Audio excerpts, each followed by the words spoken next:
Hello नमस्कार प्यारे साथियों, एक बार फिर से स्वागत है आप सभी का हमारे इस ऑनलाइन स्टडी प्लेटफॉर्म पर। आज हम पढ़ेंगे एसी थ्योरी के बारे में, यानी कि प्रत्यावर्ती धारा सिद्धांत के बारे में। एक क्लास हम एसी थ्योरी की पहले कर चुके हैं। आज जो है दूसरी क्लास रहने वाली है और ये क्लास जो है एमसीक्यू की रहने वाली है, क्योंकि हमने जो है एमसीक्यू सीरीज स्टार्ट की हुई है और काफ़ी दिन हो गए हमारी क्लास नहीं हो पाई है। लगभग 35 से 40 दिन हो चुके हैं हमारी क्लास नहीं हो पाई, क्योंकि मेरा भी जो है बिजी शेड्यूल चल रहा था, जिस वजह से मैं क्लास नहीं ले पा रहा था। लेकिन अब कोशिश करेंगे जो है क्लास रेगुलर आए, ताकि आपकी जो तैयारी में कोई बाधा उत्पन्न ना हो। और मुझे उम्मीद है आपने जो है अपनी पढ़ाई जो कंटिन्यू रखी होगी, आपने अपनी पढ़ाई को नहीं छोड़ा होगा, क्योंकि जब भी हम किसी कम्पिटिटिव एग्जाम की तैयारी करते हैं रेगुलरिटी बहुत ज़्यादा जरूरी हो जाती है। और अब की बार जो है कंपटीशन भी ज़्यादा रहने वाला है, बच्चे भी जो है अब की बार ज़्यादा एग्जाम देने वाले हैं, क्योंकि सीटी का एग्जाम जो है काफ़ी बच्चों ने अब की बार पास किया है। इसलिए कंपटीशन अब की बार ज़्यादा रहने वाला है, इसलिए अपनी पढ़ाई को आपको छोड़ना नहीं है। रेगुलर जो है आपको अपनी पढ़ाई को रखना है, जिससे आपको एग्जाम में जो है कोई प्रॉब्लम ना हो।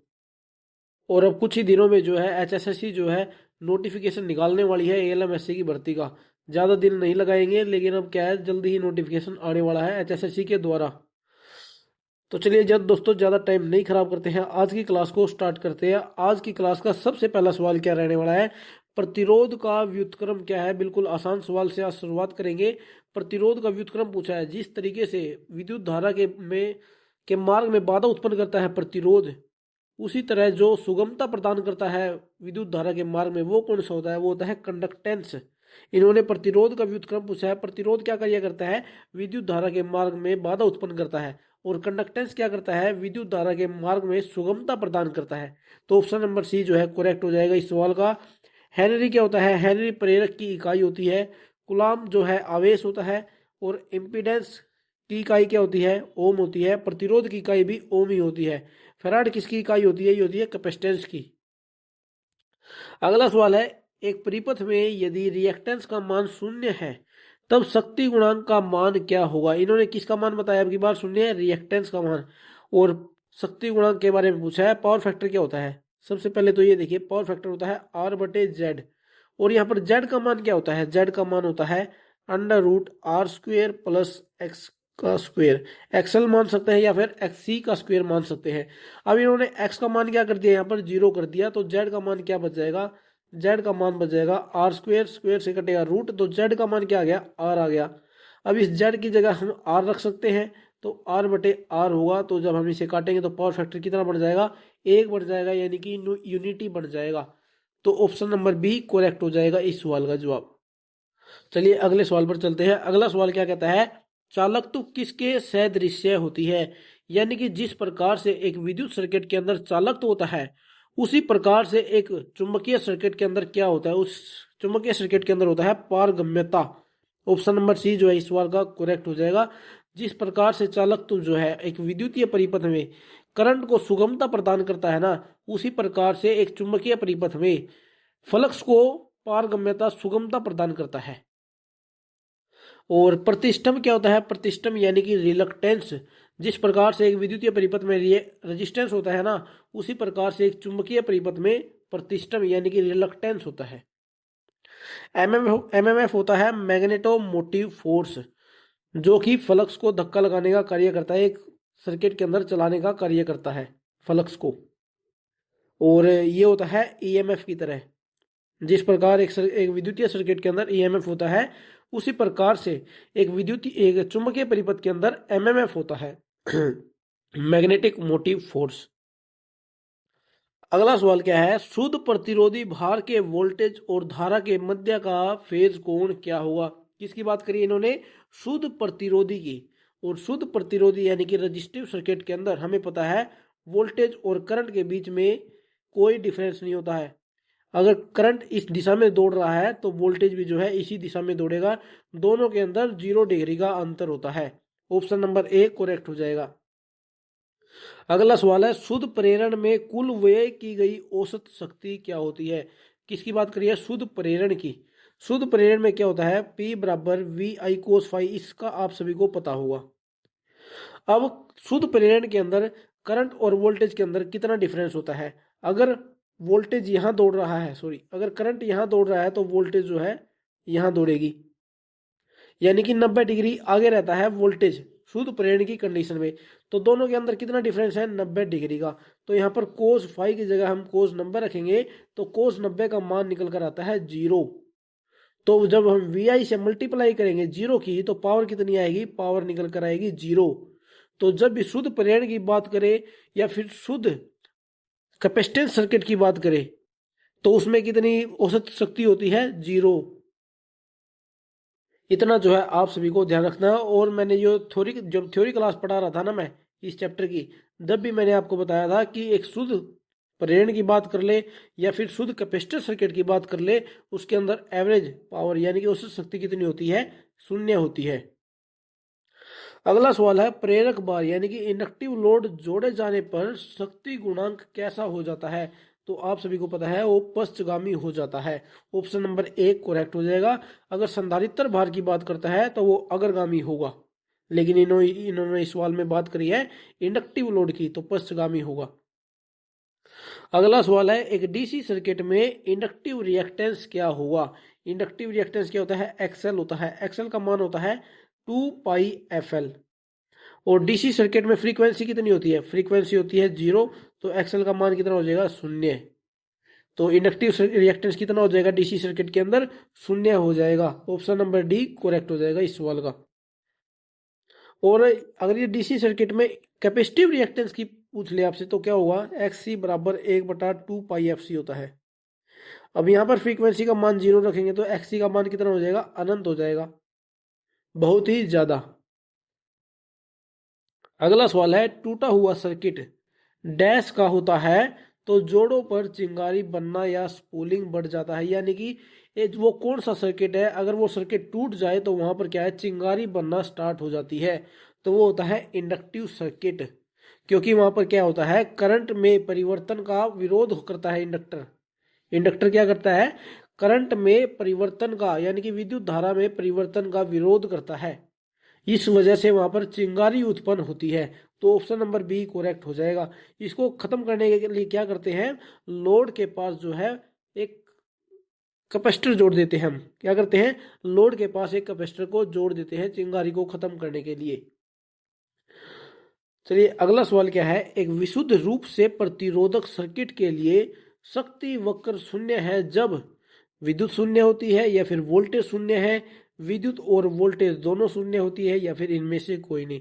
देखिए इन्होंने बात करी है विशुद्ध रूप से प्रतिरोधक सर्किट के लिए शक्ति वक्र कितना है, शून्य है। शक्ति वक्र शून्य कब होगा, देखिए मान लेते हैं ये हो गया वोल्टेज और यहाँ पर है ये करंट। अब इनके अंदर कोई वक्र नहीं बना हुआ, जैसे हम वक्र बनाते हैं ना इस तरीके से, इसके अंदर कोई वक्र नहीं है, वो वक्र शून्य है। वो वक्र कब शून्य होगा, जब ये करंट है और ये वोल्टेज है, जब दोनों का मान यही शून्य पर होगा। देखिए समझने की कोशिश करिए इस सवाल को, जब वोल्टेज का मान भी शून्य है और करंट का मान भी शून्य होगा तब कोई ग्राफ नहीं बनेगा इसके बीच में, क्योंकि जो यहाँ पर ग्राफ बनेगा वो रेजिस्टेंस का बनता है। तो वो कोई शक्ति वक्र बन ही नहीं रहा उनके बीच में। क्यों नहीं बन रहा, क्योंकि वो वोल्टेज और करंट का मान शून्य है। तो ऑप्शन नंबर सी करेक्ट हो जाएगा इस सवाल का। विद्युत और वोल्टेज दोनों शून्य है, इस वजह से वहां पर कोई भी शक्ति वक्र नहीं बन रहा है। अगला सवाल क्या है, एक शुद्ध धारितीय सर्किट में धारा वोल्टेज के डैश और शक्ति गुणांक डैश होता है। यानी कि किसकी बात करिए, शुद्ध धारितीय सर्किट में। शुद्ध धारितीय सर्किट में धारा जो है वोल्टेज के आगे चलती है। कैसे चलती है, आगे चलती है। और शक्ति गुणांक कैसा होता है, शून्य हो जाता है। देखिए पश्चगामी नहीं होगी, अग्रगामी होगी और शून्य होगी। ऑप्शन नंबर बी करेक्ट हो जाएगा। धारा जो है वोल्टेज के अग्रगामी होगी और शक्ति गुणांक शून्य हो जाएगा, क्योंकि कोस फाइव होगा और कोस फाइव यानी कि कोस 90, कोस 90 का मान हो जाएगा 0। तो पावर फैक्टर कैसा हो जाएगा, शून्य। अब चलिए अगले सवाल पर चलते हैं। अगला सवाल क्या है, आवृत्ति अनुपातिक होती है। आवृत्ति किसके अनुपातिक होती है, आवृत्ति एक्सएल बराबर 2πfl, ये हमने पढ़ा हुआ है। XL is equal to 2πfl। अब फ्रीक्वेंसी किसके समानुपातिक है, एक्सएल के, यानी कि इंडक्टिव रिएक्टेंस के। ऑप्शन नंबर 1 करेक्ट हो जाएगा। एक्स सी के व्युत्क्रमानुपातिक होती है, ये 1/2πfc होती है।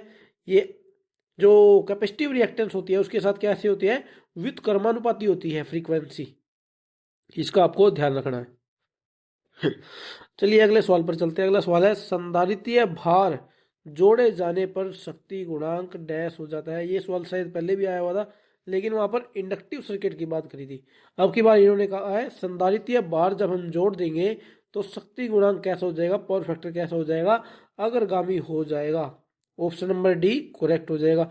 अगर इंडक्टिव की बात करते हैं तो वो पश्चगामी होता है, लेकिन कैपेसिटर लोड जोड़ेंगे तो वो अग्रगामी हो जाएगा। अगला सवाल है, शुद्ध धारिता भार 230 वोल्ट 50 हर्ट्ज एसी आपूर्ति पर संयोजित हुआ है, तब भार का शक्ति गुणांक क्या हुआ। बात किसकी की है इन्होंने, संधारित इसकी धारिता भार की।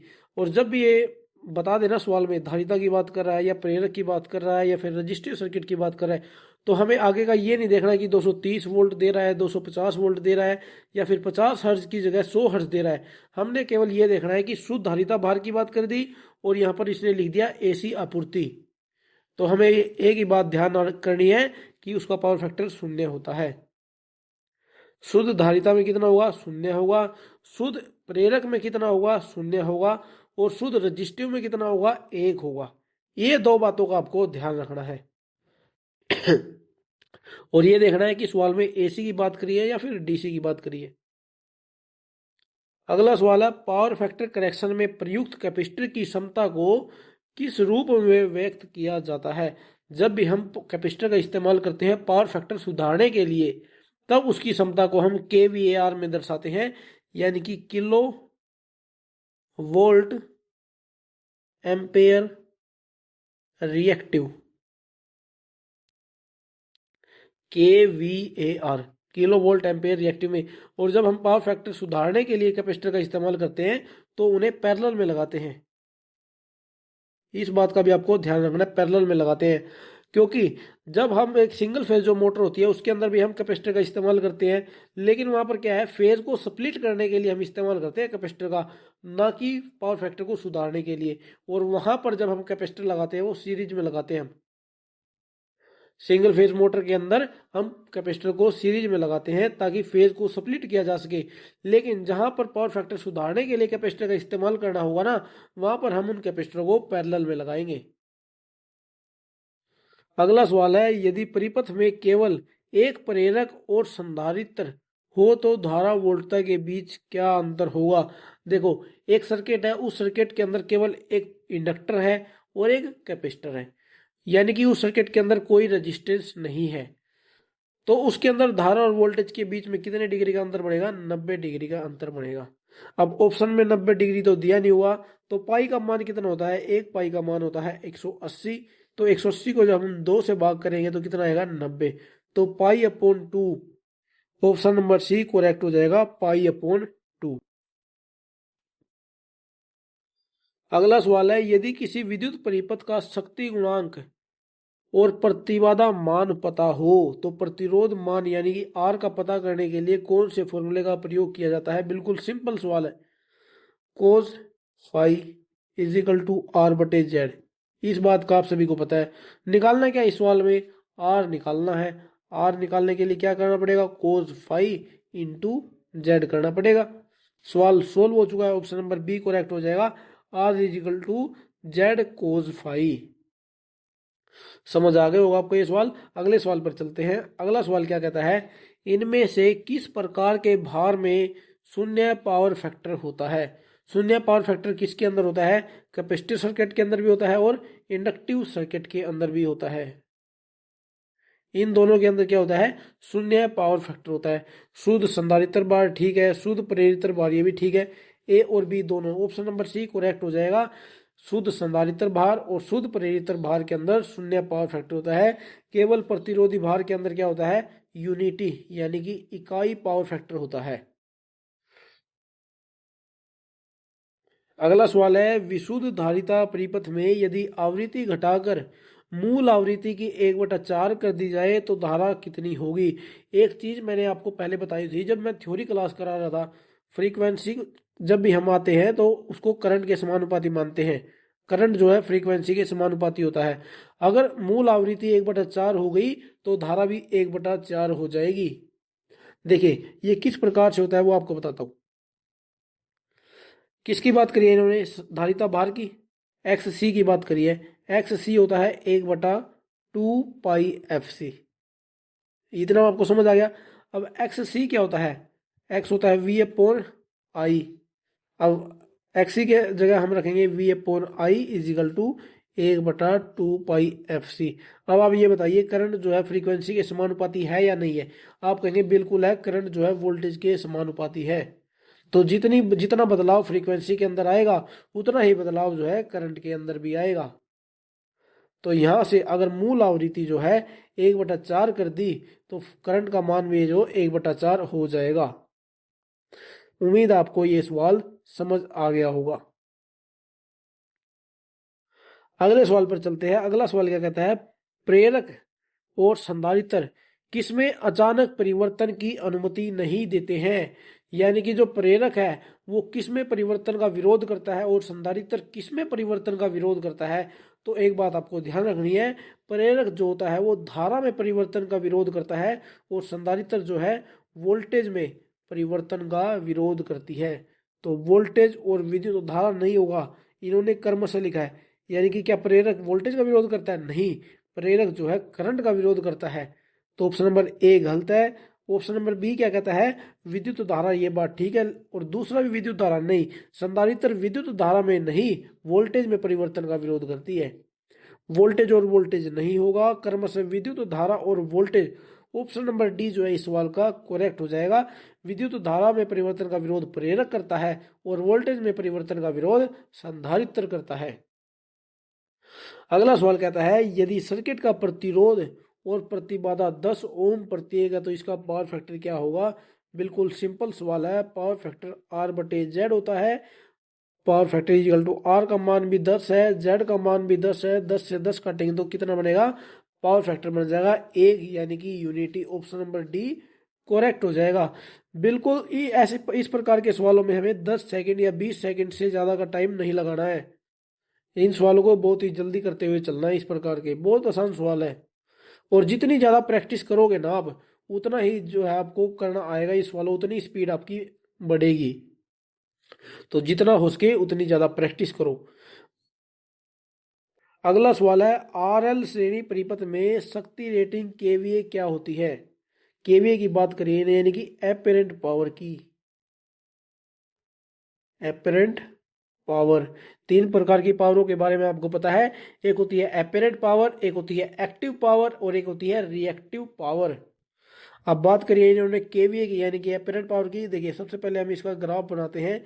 यहाँ नीचे होता है KW यानी कि एक्टिव पावर और यहाँ पर होती है KVAR यानी कि रिएक्टिव पावर। और जो ये स्लोप बनती है ना, ये बनती है एपरेंट पावर की यानी कि KVA की। किसकी स्लोप बनती है, KVA की। अब मान किसका निकालना है इसमें, KVA का। तो KVA इज इक्वल टू क्या हो जाएगा, √ऑफ KW का स्क्वायर प्लस KVAR का स्क्वायर। अब इन्होंने ऑप्शन में क्या दिया हुआ है, KW और KVA का गुणनफल। नहीं, KW और KV का गुणनफल नहीं होता है। KW और KVAR का अदिश योग भी नहीं होता है, ये होता है सदिश योग यानी कि वेक्टर योग। KW और KVAR का सदिश योग, ऑप्शन नंबर सी करेक्ट हो जाएगा इस सवाल का।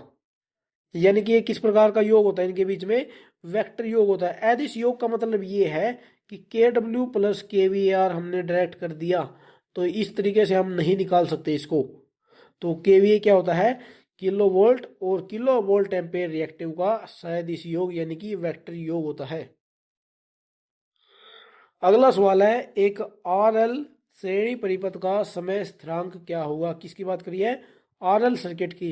RL सर्किट में समय स्थिरांक है यानी कि टाइम कांस्टेंट, जिसे हम टो से लिखते हैं, उसका मान क्या होता है, L/R होता है। किसके अंदर, RL सर्किट के अंदर। और RC सर्किट के अंदर टो का मान क्या होता है, RC होता है। ये आपको दोनों चीजें याद रखनी है, इंपॉर्टेंट है ये दोनों। टो का मान कितना होता है, RC जब RC सर्किट होता है, और टो का मान RL सर्किट के अंदर होता है L/R। इन दोनों का आपको ध्यान रखना है। ऑप्शन नंबर सी करेक्ट हो जाएगा। अगला सवाल है, प्रतिरोध और प्रतिबाधा का अनुपात क्या होगा। इस सवाल में केवल 5 सेकंड से ज्यादा का टाइम नहीं लगाना आपको। किसकी बात करिए, आर बटे जेड। और आपके मन में बैठ चुका है आर बटे जेड क्या होता है, पावर फैक्टर होता है। अगला सवाल है, एक आरएल श्रृंखला परिपथ में यदि आपूर्ति वोल्टेज में अनुकंपन यानी कि हार्मोनिक्स बढ़ जाता है तो निम्न में से क्या सही। ये भी इंपॉर्टेंट सवाल है भाई। जब भी आरएल श्रृंखला परिपथ में ना आपूर्ति वोल्टेज में हार्मोनिक्स बढ़ जाते हैं, हार्मोनिक्स का क्या मतलब है, जब वेव फॉर्म जो है इसे ऐसे छोटे मोटे ऐसे कम या ज्यादा होना स्टार्ट कर देती है। देखिए एक मिनट,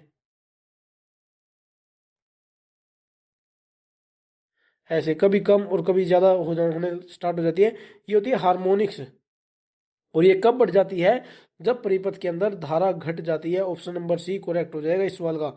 याद रखना आपको इस सवाल में, जब भी हार्मोनिक्स बढ़ जाता है ना, वो किस वजह से बढ़ता है, जब धारा घट जाती है, जब सर्किट के अंदर करंट का मान कम हो जाता है। अगला सवाल है, आरसी परिपथ का शक्ति गुणांक क्या होगा। आरसी परिपथ का शक्ति गुणांक अग्रगामी होगा। किसी एलसी परिपथ, एक प्रेरक और सी कैपेसिटर में दोलन की आवृत्ति क्या होगी। कोई कैसा सर्किट है, एक एलसी सर्किट है जिसके अंदर एक इंडक्टर है और एक कैपेसिटर है, वहां पर दोलन की आवृत्ति यानी कि रेजोनेंस फ्रीक्वेंसी की बात कर रहा है ये। किसकी, रेजोनेंस फ्रीक्वेंसी की। और रेजोनेंस फ्रीक्वेंसी का मान होता है 1/2 pi under root of LC। ये मान निकल कर कहां से आता है वो बताता हूं आपको। देखिए रेजोनेंस कब होता है, जब एक्सएल का मान एक्स सी के बराबर होता है। एक्सएल का मान कितना होता है, 2 पाई FL, 2 पाई FL। एक्स सी का मान कितना होता है, 1/2 पाई FC। अब फ्रीक्वेंसी जो है इधर आकर मल्टीप्लाई हो जाएगी, कितना हो जाएगा, F² हो जाएगा, इजिकल टू 1/में 2 पाई L नीचे आ जाएगा, 2 पाई कितना हो जाएगा, 4 पाई² LC। इतना आ गया। अब जो स्क्वायर है इधर जाकर अंडर रूट बन जाएगा। अब जब 4 बाहर आएगा 2 बच जाएगा, स्क्वायर से अंडर रूट कट जाएगा, इसका अंडर रूट किसके ऊपर रह जाएगा, केवल LC के ऊपर रह जाएगा। तो कितना बनेगा, रेजोनेंस फ्रीक्वेंसी का मान बचेगा 1/2 pi under root of LC। तो कौन सा ऑप्शन दिख रहा है, ऑप्शन नंबर ए हमें दिख रहा है, 1/2 pi under root of LC। ये सवाल आपको अच्छे तरीके से समझ आ गया होगा। अगर नहीं आया तो दोबारा से एक बार देख लेना वीडियो, आ जाएगा आपको समझ। अगला सवाल है, एक श्रृंखला RLC सर्किट में खपत पावर की गणना की जा सकती है। खपत की गई पावर की गणना किस तरीके से कर सकते हैं, P = VI cos φ से हम कर सकते हैं। सिंगल फेज की बात करी है, 3 फेज की नहीं बात करी इन्होंने, तो ऑप्शन नंबर ए करेक्ट हो जाएगा। यहाँ पर पाई लगा लेना, P = VI cos φ। IR नहीं होता, I²R होता है, यहाँ पर I²R। ठीक है। अगला सवाल है, श्रृंखला प्रतिरोधी कैपेसिटर सर्किट में कैसा सर्किट है, सीरीज सर्किट है और RC सर्किट है। उसके अंदर क्या होता है, वोल्टेज करंट को निर्धारित करता है या करंट वोल्टेज को निर्धारित करता है, या फिर वोल्टेज करंट के साथ फेज में रहता है। देखो भाई, करंट वोल्टेज के साथ फेज में तो रहेगा नहीं, क्योंकि उस सर्किट के अंदर कैपेसिटर भी आ चुका है। अगर केवल रजिस्टर की बात करता तो ऑप्शन नंबर सी करेक्ट हो जाता, लेकिन उस सर्किट के अंदर एक कैपेसिटर भी लगा हुआ है, तो ऑप्शन नंबर सी करेक्ट नहीं होगा। अगला ऑप्शन है, करंट के साथ वोल्टेज 180 डिग्री से आउट ऑफ फेज बन जाता है। 180 डिग्री नहीं होती है। करंट के साथ वोल्टेज 90 डिग्री से आउट ऑफ फेज बन जाता है। देखो भाई, 90 डिग्री नहीं बनेगा, क्योंकि उस सर्किट के अंदर एक रजिस्टर भी है। रजिस्टर कोशिश करेगा कि करंट और वोल्टेज एक ही फेज में रहे, और कैपेसिटर सर्किट जो कैपेसिटर है वो कोशिश करेगा कि वोल्टेज और करंट के बीच में 90 डिग्री का अंतर बना रहे। तो वो जो अंतर है, दोनों एक दूसरे की तरफ उसे खींचेंगे तो वो बीच में बढ़ेगी उसकी ढाल। लेकिन एक बात तय है, करंट जो है वोल्टेज से आगे रहेगा। करंट क्या रहेगा, वोल्टेज से आगे रहेगा, ये बात तो तय है। तो वोल्टेज करंट को निर्धारित नहीं करता है, करंट वोल्टेज को निर्धारित करता है। ऑप्शन नंबर बी करेक्ट हो जाएगा। करंट क्या करता है, आरसी सर्किट के अंदर वोल्टेज को निर्धारित करता है। अगर ये आरएल सर्किट की बात करता तो ऑप्शन नंबर ए करेक्ट हो जाता, वोल्टेज करंट को निर्धारित करता। लेकिन इन्होंने बात किसकी करी है, आरसी सर्किट की बात करी है, तो ऑप्शन नंबर बी करेक्ट हो जाएगा। अगला सवाल है, एक आरएलसी श्रृंखला वाले सर्किट में प्रेरण प्रतिघात 10 ओम है और धारिता प्रतिघात 10 ओम है, तो वोल्टेज आपूर्ति और धारा के बीच का कला कोण क्या होगा। देखो एक बात मैंने आपको बताई थी कि जब एक्सएल का मान जो है एक्स सी के बराबर हो जाता है तो वो जो है रेजोनेंस कंडीशन कहलाती है। कैसी कहलाती है? रेजोनेंस कंडीशन कहलाती है। और रेजोनेंस कंडीशन में पावर फैक्टर का मान होता है यूनिटी। पावर फैक्टर का मान यूनिटी होता है। और सवाल में इन्होंने बोला हुआ है प्रेरण प्रतिघात का मान जो है धारिता प्रतिघात के बराबर है, क्योंकि इंडक्टिव रिएक्टेंस का मान भी 10 ओम है और कैपेसिटिव रिएक्टेंस का मान भी 10 ओम है। तो जब भी हम इसमें जेड का मान निकाल लेंगे तो कितना आएगा, आर स्क्वेयर प्लस एक्सएल का मान कितना हुआ है 10, आर सी का मान भी 10, इसका स्क्वेयर करेंगे तो कितना बन जाएगा 0 का स्क्वेयर। तो जेड का मान क्या बच जाएगा, केवल आर का स्क्वेयर, स्क्वेयर से रूट काटेंगे तो जेड का मान बच जाएगा आर। और पावर फैक्टर का मान क्या होता है, आर बटे जेड होता है। और जेड का मान हमने कितना निकाला है, आर निकाला है, तो जेड की जगह हम आर टेकेंगे तो आर से आर काटेंगे तो पावर फैक्टर का मान कितना बनेगा, 1 बनेगा। और मान लीजिए जब पावर फैक्टर का मान 1 कब होता है, जब करंट और वोल्टेज के बीच में 0 डिग्री का अंतर होता है, तो ऑप्शन नंबर बी करेक्ट हो जाएगा। पावर फैक्टर का मान यूनिटी कब होता है, जब करंट और वोल्टेज के बीच में 0 डिग्री का अंतर होता है। उम्मीद आपको ये सवाल समझ आ गया होगा। देखिए दोबारा से एक बार बताने की कोशिश करता हूँ। देखो सवाल में साफ साफ बताया हुआ है कि एक्सएल का मान जो है एक्स सी के बराबर होता है, एक्स के बराबर है। तो एक्सएल एक्सी कब बराबर होता है, जब रेजोनेंस की कंडीशन होती है, जब रेजोनेंस होती है। और रेजोनेंस में पावर फैक्टर का मान कितना होता है, यूनिटी होता है। और यूनिटी पावर फैक्टर जब होगा, कब होता है, जब करंट और वोल्टेज के बीच में 0 डिग्री का अंतर होता है। तो ऑप्शन नंबर 20 का करेक्ट इस प्रकार से है।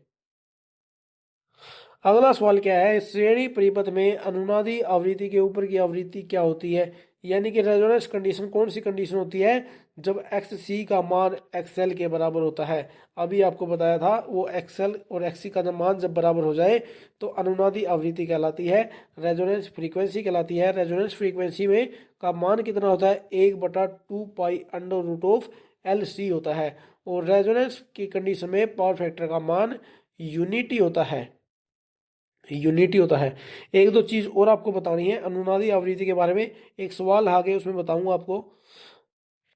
देखिए एक विपरीत, एक प्रतिरोध और एक संधारित्र एक एसी आपूर्ति के टर्मिनलों के बीच समांतर क्रम में जुड़े हुए हैं।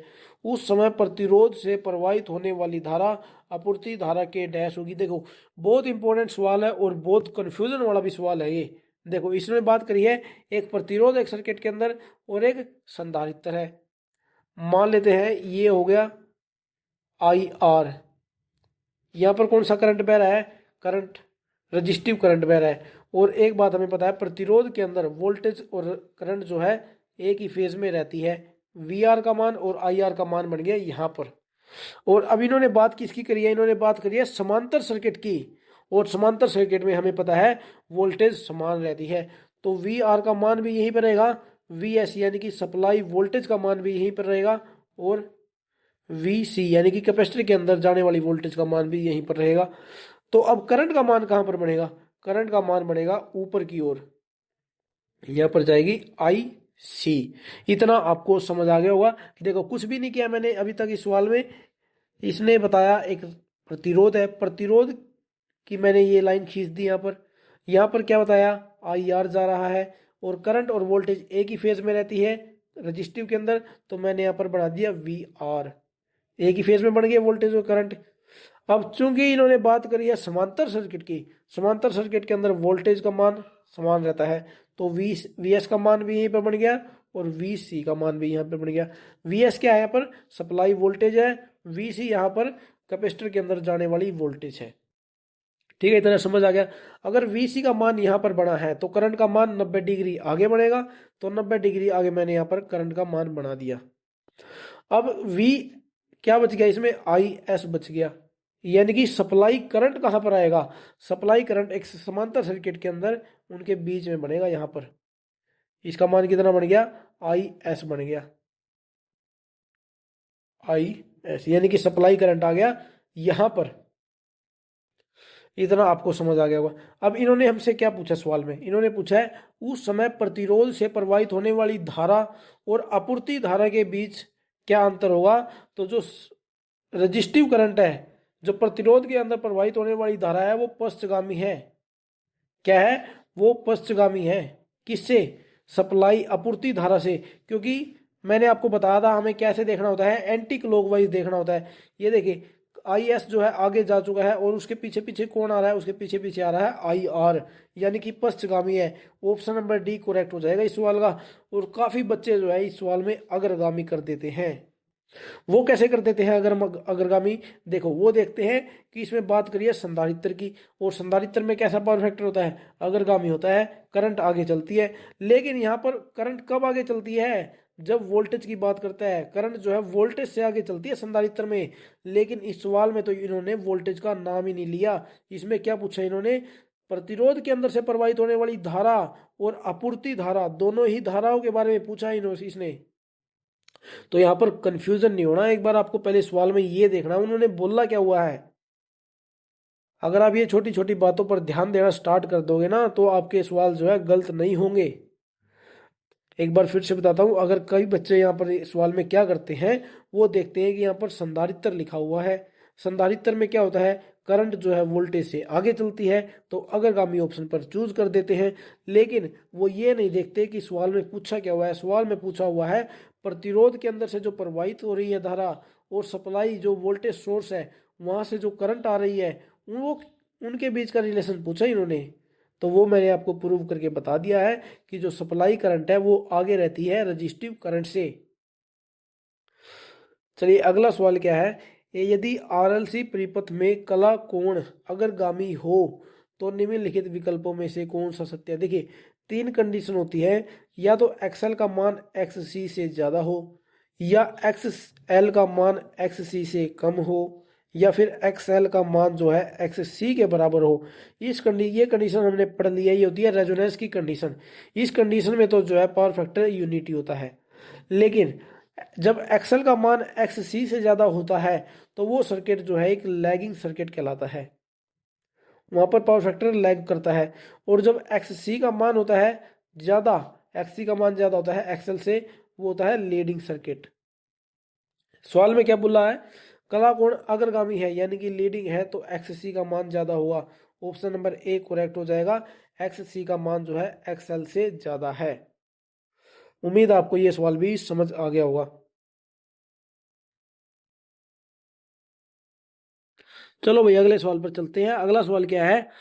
किसी प्रतिरोध में डेसिपेटेड पावर को डैश में संपूर्ण रूप से प्रसारित करके कंडक्टेंस जी और वी वोल्टेज के रूप में दिया जाता है। देखो भाई किसकी बात करिए? डेसिपेटेड पावर की। पावर क्या होता है? पावर हमें पता है वी स्क्वेयर अपॉन आर होता है। ये बिल्कुल नॉर्मल से फॉर्मूले है जो आपको याद रहने चाहिए। डीसी थ्योरी वाली क्लास में आपको रटवा दिए थे इस तरीके के फॉर्मूले, इतनी प्रैक्टिस करवा दी थी आपकी। अगर आपने वो क्लास नहीं देखी है तो पहले वो भी क्लास देख लीजिए, ताकि आपको ये जो बेसिक से फॉर्मूले हैं ये सारे याद हो जाए आपको। जितनी ज़्यादा तैयारी करोगे, जितनी ज़्यादा प्रैक्टिस करोगे ना इन सवालों की, उतने आपके मन में ये बस जाएंगे ये सवाल। P बराबर वी स्क्वायर बटे आर होता है, लेकिन इन्होंने आर की जगह क्या है? जी की बात करी है। और आर बराबर क्या होता है? 1/g होता है। इस बात का आपको पता है। अब आर की जगह हम 1/g का मान रख दे तो क्या बनेगा? P बराबर वी स्क्वेयर इंटू जी बन जाएगा, क्योंकि जी जो है ऊपर जाकर मल्टीप्लाई हो जाएगा। P बराबर V square upon G. Option number A इस सवाल का करेक्ट हो जाएगा। ठीक है भाई, वी स्क्वेयर इंटू जी। अगला सवाल है अनुनाद पर एक आरएलसी श्रृंखला परिपथ में धारा। अभी मैंने आपको बताया था ना कुछ और बातें बतानी है अनुनाद की, वो इस सवाल में बताऊंगा आपको। देखो अनुनाद पर एक आरएलसी श्रृंखला परिपथ में धारा सर्वाधिक होती है, न्यूनतम होती है, अनंत होती है, या फिर शून्य होती है। देखो एक ग्राफ के द्वारा आपको ना याद रखना है इसे। ये ग्राफ है करंट का, और ये जो ग्राफ है ये है जेड का, और यहां पर बन गई इनके बीच में रेजोनेंस फ्रीक्वेंसी एफ आर। अब इन्होंने क्या पूछा है? इन्होंने पूछा है अनुनाद के टाइम पर आरएलसी श्रृंखला। एक बात आपको यहाँ पर क्या ध्यान देनी है? श्रृंखला यानी कि सीरीज सर्किट की बात कर रहा है वो। सीरीज सर्किट के अंदर अनुनाद की कंडीशन में धारा कैसी होती है? ये देखिए मैक्सिमम है, यहाँ पर करंट क्या है? मैक्सिमम है। और ये कौन सी कंडीशन है? रेजोनेंस की कंडीशन है। तो रेजोनेंस कंडीशन के अंदर सीरीज सर्किट में करंट का मान अधिकतम होता है। ऑप्शन नंबर 1 करेक्ट हो जाएगा, सर्वाधिक होगा। अगर ये बात करते हैं अनुनाद पर, एक आरएलसी श्रृंखला परिपथ में जेड का मान यानी कि इम्पीडेंस का मान कैसा होता है, प्रतिबाधा का मान कैसा होता है। प्रतिबाधा का मान देखिए यहाँ पर न्यूनतम है, ये जेड का ग्राफ है यानी कि प्रतिबाधा का ग्राफ है। प्रतिबाधा के ग्राफ में क्या है, जेड का मान बहुत कम है यानी कि सबसे कम है, निम्न। तो ऑप्शन नंबर बी करेक्ट हो जाएगा। अगर ये प्रतिबाधा की बात करता है तो न्यूनतम आएगा, इसलिए बात करिए सवाल में धारा की, तो ये धारा में क्या होगा, मैक्सिमम हो जाएगा, करंट सर्वाधिक होगा। अब एक चीज और क्या बताऊं आपको, यहाँ पर जो है अब बात करता हूं पैरेलल सर्किट की। किसकी, पैरेलल सर्किट की। पैरेलल सर्किट में दो ग्राफ बना दिए मैंने, एक बना दिया ये और एक बना दिया ये, और बीच में जो है इसके बनेगी रेजोनेंस फ्रीक्वेंसी एफ आर। अब की बार जो ये वाला ग्राफ है ये जेड का है, और जो ये नीचे वाला ग्राफ है ये आई का है। ये कौन सी कंडीशन है, ये पैरेलल कंडीशन है, पैरेलल सर्किट की कंडीशन है। अगर वो सवाल में आपसे पूछ ले अनुनाद के टाइम पर एक आरएलसी पैरेलल सर्किट के अंदर करंट का मान क्या होगा, करंट का मान आपको दिख रहा है न्यूनतम, कैसा होगा, न्यूनतम होगा। और जेड की बात पूछ ले तो जेड में आपको करना है अधिकतम। एक दूसरे के अपोजिट है ये सीरीज और पैरेलल, आप इस तरीके से भी याद रख सकते हो। सीरीज के अंदर जो ऊपर वाला गोला है ये किसका बना है, करंट का, और नीचे वाला जो आर्क बनी है ये बनी है प्रतिबाधा की। लेकिन पैरेलल के अंदर ऊपर वाली आर्क जो है वो प्रतिबाधा की बनी है, और नीचे वाली आर्क जो है वो करंट की बनी है। ये अंतर आपको देखना है, ठीक है ना। तो दोस्तों आज की क्लास में हमने 35 सवाल करे हैं, आज की क्लास में कितने, 35। तो आज की क्लास में इतना ही करते हैं। आप जो है कल की क्लास में मिलेंगे आप सभी से। अगर आपको क्लास अच्छी लगी हो तो क्लास को लाइक करना, अपने दोस्तों के साथ शेयर कर देना, ठीक है ना। और मिलते हैं अब आप सभी से नेक्स्ट क्लास में।